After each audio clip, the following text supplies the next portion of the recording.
परिचय। इस चार्ट में तुमने क्या देखा? ये मानव, चिंपैंजी, गोरिल्ला और 2 अन्य जंतुओं को दर्शाता है, जिनमें कुछ समानताएं व भिन्नताएं होती हैं। हाँ, इन समानताओं और भिन्नताओं का आधार क्या है? इनकी शारीरिक संरचना समान है। बिल्कुल नहीं, लेकिन समानताओं और भिन्नताओं का आधार सामान्य जीव रूपों से इन जंतुओं का विकास है।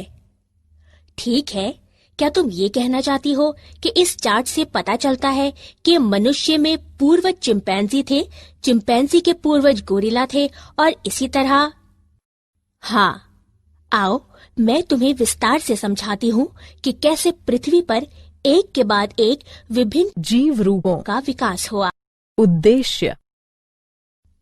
इस पाठ के अंत में आप निम्न करने में सक्षम हो जाएंगे: विकास के डार्विन सिद्धांत को समझना, प्राकृतिक वर्ण की अवधारणा को समझना, सॉल्टेशन की अवधारणा समझना, हार्डी-वेनवर्ग सिद्धांत को समझना, होमो सैपियंस के विभिन्न पूर्वजों के बारे में जानना। जैव विकास। जैव विकास को विस्तार से समझने के लिए चार्ल्स डार्विन ने 2 मुख्य अवधारणाएं प्रस्तुत की: शाखन अवरोहण, प्राकृतिक वर्ण। शाखन अवरोहण विकास तब होता है जब अधिक अनुकूल जीव संख्या लक्षण एक पीढ़ी से दूसरी पीढ़ी में जाते हैं। ये रूपांतरण के साथ अवरोहण कहलाता है। प्राकृतिक वर्ण प्रक्रम जिसके द्वारा जीव जीवित रहने के लिए अपने पर्यावरण से बेहतर अनुकूलन करते हैं और अधिकाधिक संतति उत्पन्न करते हैं। रूपांतरण के साथ अवरोहण प्रत्येक जीव संख्या विष्टि की बनी होती है, जो एक दूसरे से थोड़ा भिन्न होते हैं। विविधताएं जो व्यष्टियों को सफलतापूर्वक जनन करने के लिए पर्याप्त समय तक जीवित रहने की क्षमता प्रदान करती हैं, प्रायः अगली पीढ़ी में पहुंचती हैं। तत्पश्चात ये लक्षण बहुत सामान्य हो जाते हैं और जीव संख्या में विकसित होते हैं। ये रूपांतरण के साथ अवरोहण कहलाता है। रूपांतरण के साथ अवरोहण द्वारा विकास में 2 अलग-अलग तत्व शामिल हैं: रूपांतरण अर्थात किसी वंश में परिवर्तन, शाखन अर्थात समान पूर्वजों वाली विभिन्न प्रजातियां। प्राकृतिक वर्ण। प्राकृतिक वर्ण प्रक्रम में 4 चरण शामिल हैं: विविधता, विभेदक, उत्तरजीविता और जनन। वंशागति, जीव संख्या वृद्धि की उच्च दर। प्राकृतिक वर्ण प्रक्रम निम्न तथ्यों पर आधारित है: प्राकृतिक संसाधन सीमित होते हैं, जीव संख्या के आकार स्थिर होते हैं, जीव संख्या के सदस्य विशिष्टताओं में भिन्न होते हैं, अधिकतर विविधताएं वंशागत होती हैं। इस प्रकार व्यष्टियों में वंशागत विविधताएं होती हैं, जो संसाधनों के लिए प्रतिस्पर्धा में उन्हें अच्छी तरह से जीवित रहने, जनन करने और दूसरों से अधिक संतति उत्पन्न करने में सक्षम बनाती हैं। इसलिए एक समयावधि के दौरान जीव संख्या की विशिष्टता में परिवर्तन हो जाता है और नए स्वरूप प्रकट होते हैं। प्राकृतिक वर्ण के उदाहरण: प्रतिजैविक प्रतिरोधी H. पाइलोरी में उत्परिवर्तन होता है, जिसके परिणाम स्वरूप एंजाइम उत्पन्न करने की जानकारी नहीं मिलती है। ये एंजाइम सामान्यतः एक प्रतिजैविक को एक विष में बदल देता है, जिसके कारण मृत्यु हो जाती है। लेकिन जब प्रतिजैविकों को उत्परिवर्ती H. पाइलोरी पर प्रयुक्त किया जाता है, तो ये जीवाणु जीवित रह सकते हैं, जबकि सामान्य जीवाणु मर जाते हैं। इसलिए प्राकृतिक वर्ण द्वारा जो जानकारी खो देता है, जीवित रहता है और अपने लक्षणों को अपनी संतति में पहुंचाता है। मूल्यांकन। आगे बढ़ने से पहले आइए जानें कि आपने कितना सीखा। बीटलों के प्राकृतिक वर्ण के प्रक्रम को पूरा करने के लिए विभिन्न चरणों के सहारे बीटल जीव संख्या के चित्रों को उठाकर उसके संगत स्थान पर रखें। विकास की क्रियाविधि। ह्यूगो डिवेरिस ने बताया कि उत्परिवर्तन अर्थात जीव संख्या में सहसा आने वाले बड़े बड़े परिवर्तन विकास के कारण हैं। ये उत्परिवर्तन यादृच्छिक और दिशाहीन होते हैं। ऐसे उत्परिवर्तन प्रजाति की उत्पत्ति का कारण है और इसलिए सॉल्टेशन विशाल उत्परिवर्तन का बड़ा कदम कहलाते हैं।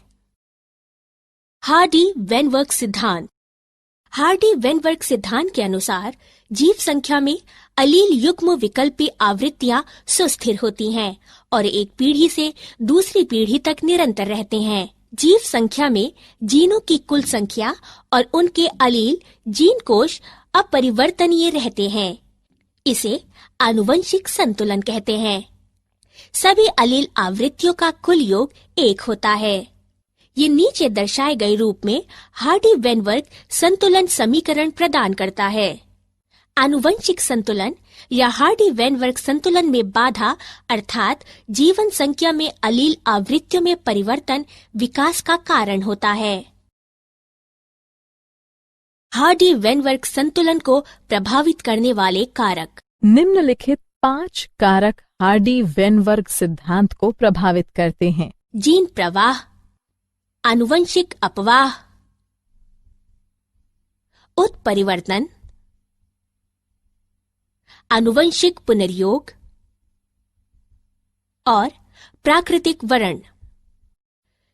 जीन प्रवाह।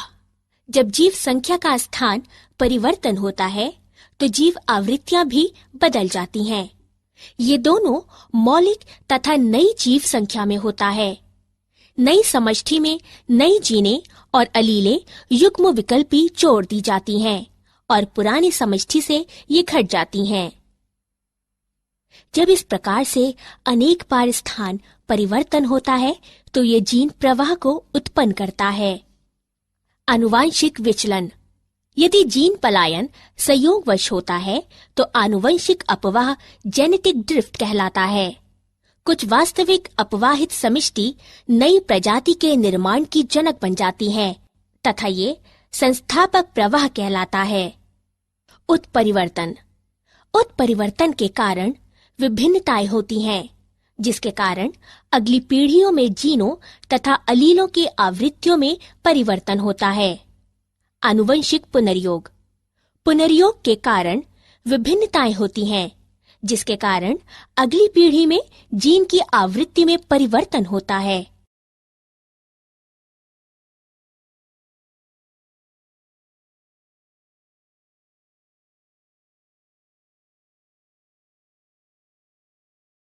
हार्डी-वेनवर्ग संतुलन पर प्राकृतिक वर्ण का प्रभाव। प्राकृतिक वर्ण वह प्रक्रम है जिससे अधिक जीवन समवंशानुगत विविधता को जनन के अधिक अवसर मिलते हैं और संतानें अधिक संख्या में उत्पन्न होती हैं। प्राकृतिक वर्ण के कारण जीव संख्या में निम्नलिखित परिस्थितियां हो सकती हैं। नंबर 1, स्थायीकरण। इस दशा में अधिक व्यष्टि माध्य चरित्र मूल अर्जित करते हैं। नंबर 2, दिशात्मक परिवर्तन। इस दशा में अधिक व्यष्टि माध्य चरित्र मूल की तुलना में अन्य मूल अर्जित करते हैं। नंबर 3, विदारण। इस दशा में अधिक व्यष्टि परिधीय चरित्र मूल अर्जित करते हैं। विकासीय इतिहास। लगभग 2000 मिलियन वर्ष पूर्व MYA पृथ्वी पर जीवन का प्रथम कोशिकीय रूप प्रकट हुआ। इनमें से कुछ कोशिकाओं ने प्रकाश संश्लेषण के समान प्रक्रिया द्वारा ऑक्सीजन मुक्त की। धीरे धीरे एक कोशिकीय जीवों से बहुकोशिकीय रूपों का विकास हुआ। आगे का विकास निम्न अनुसार ज्ञात किया जा सकता है।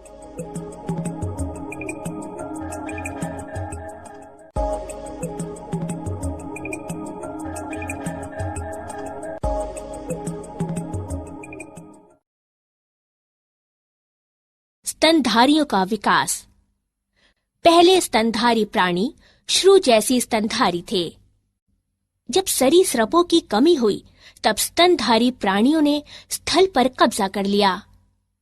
कुछ स्तनधारी प्राणी पूरी तरह से जल में रहते थे, जैसे व्हेल, डॉल्फिन, समुद्री गाय आदि। स्तनधारी जरायुज होते थे और अपने अजन्मे शिशु को मां के शरीर के भीतर सुरक्षित रखते थे। स्तनधारी प्राणी खतरों के प्रति सतर्क रहने एवं बचाव करने में अन्य प्राणियों की तुलना में अधिक बुद्धिमान होते थे। मानव का विकास। पूर्ण भाषा कौशल और आत्मचेतना के साथ मनुष्य निम्नलिखित चरणों में विकसित हुआ है। ड्रायोपिथिक्स, ये वानर गण है। इनका उद्भव लगभग 15 मिलियन वर्ष पूर्व हुआ था। कपि सदृश।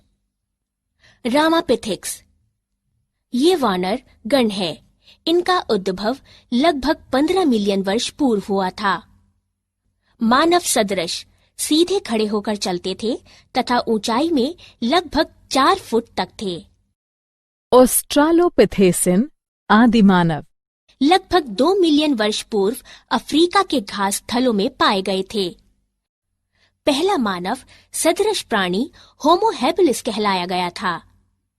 मस्तिष्क यानी दिमागी क्षमता 650 से 800 सीसी के बीच थी। होमो इरेक्टस लगभग 1.5 मिलियन वर्ष पूर्व पाए गए थे। मस्तिष्क बड़ा तथा मस्तिष्क यानी दिमागी क्षमता 900 सीसी थी। ये मांस खाते थे।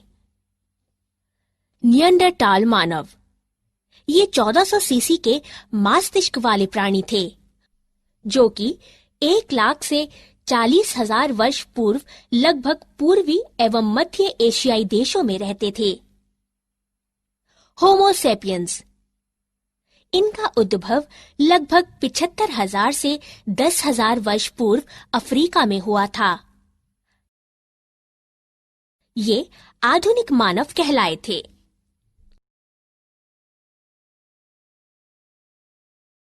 मूल्यांकन। आगे बढ़ने से पहले आइए जानें कि आपने कितना सीखा। निम्नलिखित जीव रूपों का उस अवधि से मिलान करें जिस दौरान उनका विकास हुआ।